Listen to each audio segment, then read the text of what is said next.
Alright guys, welcome back to the channel. Now, we all love cars, but let's face it, money doesn't grow on trees. I've set myself a challenge. What car would I buy for £1,000? Stick around and find out.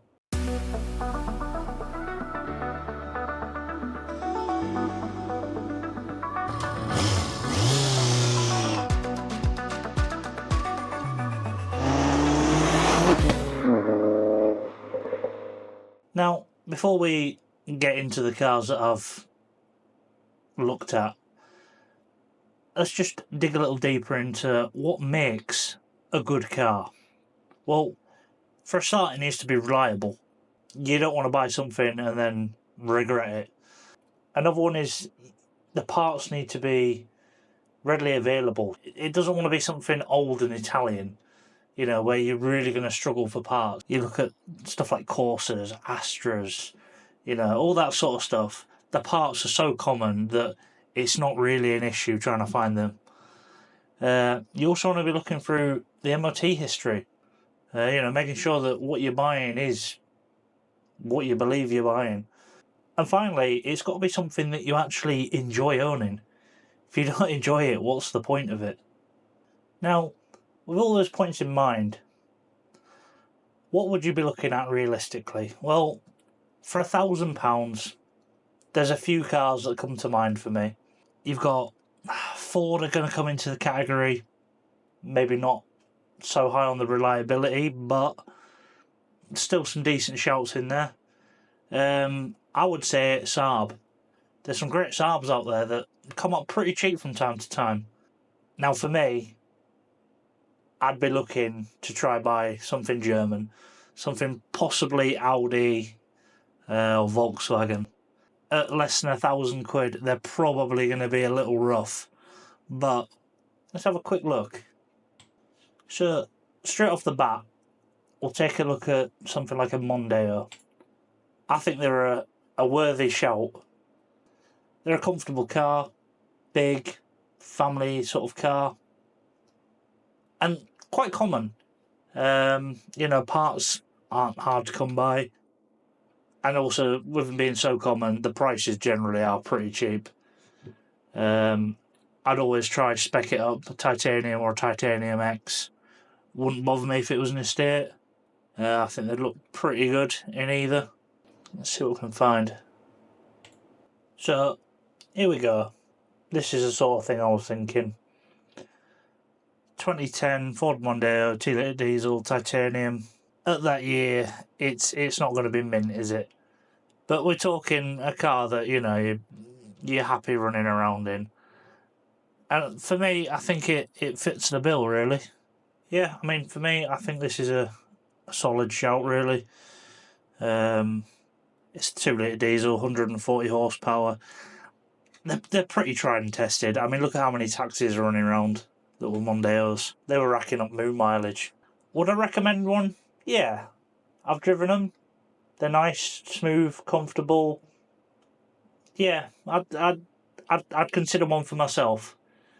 But it's not what I'd pick. Not this time. So, I mentioned Saab. Let's take a look at them, see what they throw up.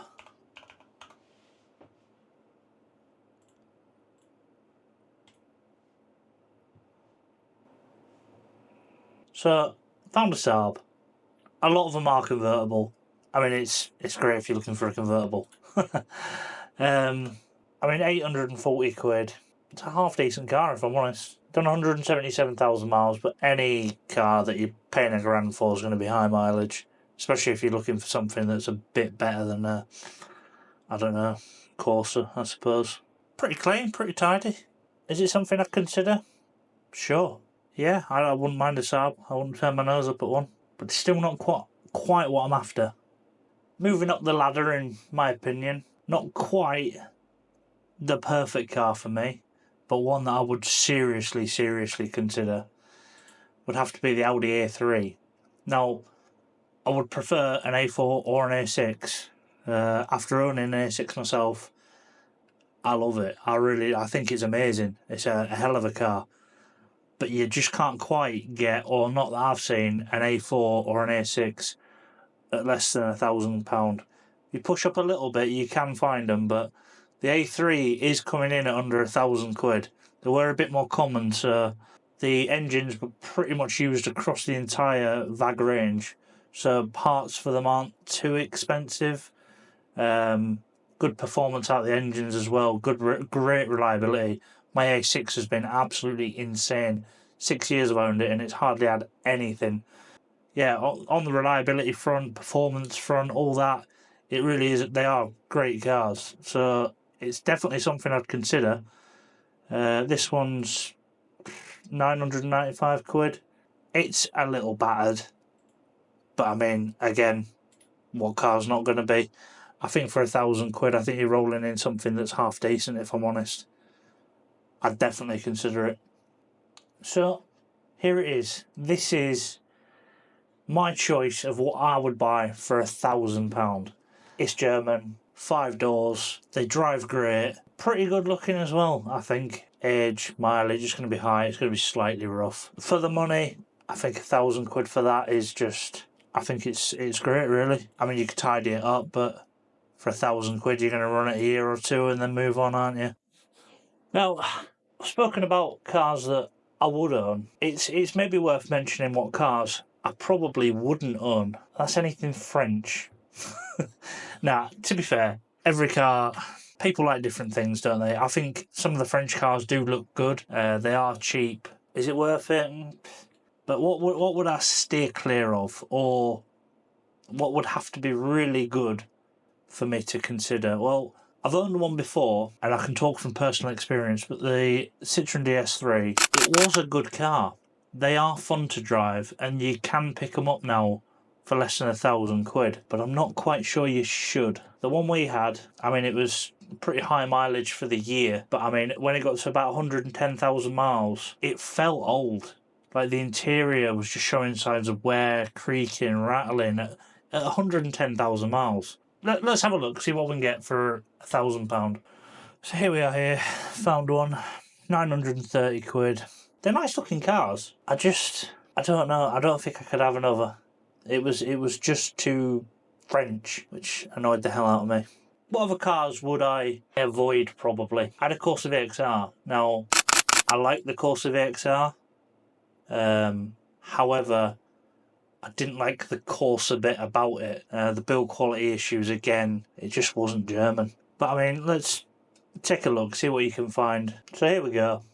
£1,000 Corsa, 2008. This is what I was saying about the mileage. It's only a 1.2 petrol, which is probably a great thing for some people, especially those that are going to be running around town. Diesels become a bit problematic, especially with the DPFs in, but 65,000 miles on it. It's, I mean, on something German you consider that just broken in, but on a Corsa it's on its way to breaking really. Timing belt changed at 55,000, serviced, nice wheel trims. I mean, I beg to differ, but they're pretty horrific. But I mean, it's a cheap and cheerful car. Would I have it? It's not for me. I couldn't personally. I like something pretty well spec'd. I couldn't take that over a Golf. No chance. Even a rough Golf, I would take over that. For somebody that's looking and wants a low mileage car with a small petrol engine, I suppose it's ideal. Like I say, just not for me. What other alternatives have we got? Dare I say Renault? I'm not even going to look up a Renault. I couldn't. I could never recommend one, and I could never entertain the idea of having one. Just not for me. Now, I'll tell you what, for somebody looking for a 1.2, I would recommend a Polo. And I don't think, for £1,000, I don't think that's a bad car. 91,000 miles, £1,000. It's not rough. I imagine that clean up pretty nice, to be fair. Not for me, but it could be for somebody. I could recommend a Polo to somebody. Now, something I've not mentioned that probably does need mentioning are BMWs. They are a great car. I love a 3 Series. Arguably one of the best sort of affordable driver's cars you can get. I just don't know how I feel about one that's less than £1,000. I've always found that BMWs seem a lot more expensive to maintain than something VAG. There was the whole timing chain issues on them, and I don't know what engines it applied to, and it just gets all a bit... I couldn't do it, I don't think. If a mint one came along for £1,000, I'd definitely entertain the idea, but like I say, I do like them. I like a 3 Series. I just don't know if I like a £1,000 3 Series. If I was spending £5,000, it'd be up there, probably top 3. Now, going through these is just... it's sort of ringing out to me exactly what I was thinking. There are so many of them in this price range at spares or repairs. I just don't think you'd find a good one for less than £1,000. Up to sort of £5,000, I think you'd find something pretty nice for the money, and something that I'd definitely consider. But anything below £1,000, I think it's going to be rough. I'd stay clear of them, but I'd maybe gamble on the right one. So what do you think? Have I picked the best car for the money? £1,000, it's pretty tight. I mean, there's a lot of cars out there, but some of them are pretty bad. A Golf, I think it fits the bill perfectly. It's the right size, fuel efficient enough. Yeah, I think a Golf would suit me. But what about you? Let me know in the comments. I really want to know what people think on this. You know, we've all got our own opinions. Let me know. Hopefully this is going to form part of a mini-series where I'm going to up the range a little bit. You know, maybe do £5,000, £10,000, £20,000. We'll work our way up to see what people are thinking. Anyway, hope you've enjoyed this. In a bit.